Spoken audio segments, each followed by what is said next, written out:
I hope you choke on a chicken bone, you fat bastard. I hope you get hit in the face with a baseball bat.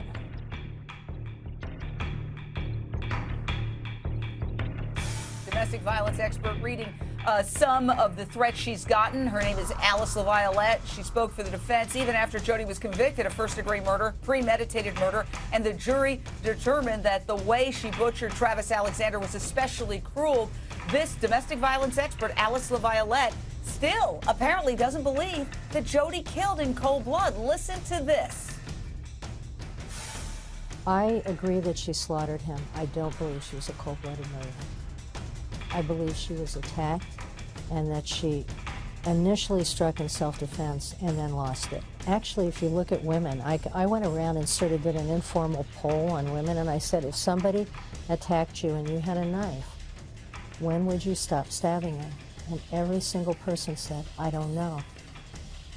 Straight out to the Lion's Den, we have two good friends of Travis Alexander, the victim. And I know Dave Hall, his blood is boiling right now, listening to Alyce LaViolette say she still doesn't believe that this was a murder, even though her story was disproven because there was the bullet casing landing in the blood. Therefore, she didn't shoot him the way she said. She stabbed him first, Dave.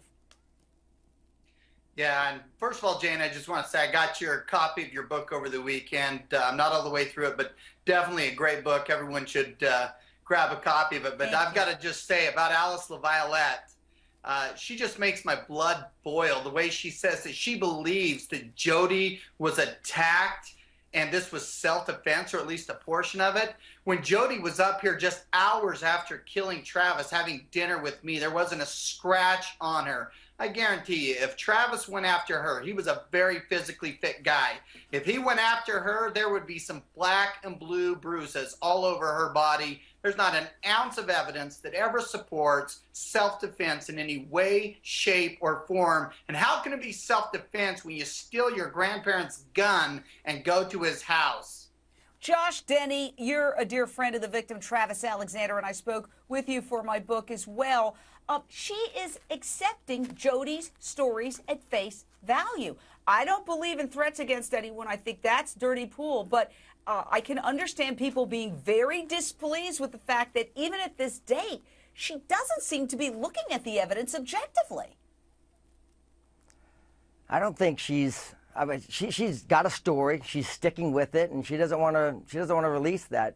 Here's what I know for sure, though: if she had met Travis, if she had had any opportunity to actually meet that man and get to know him and hear what he had to say, there's no way on God's earth she'd be able to say the things she's saying. There's not.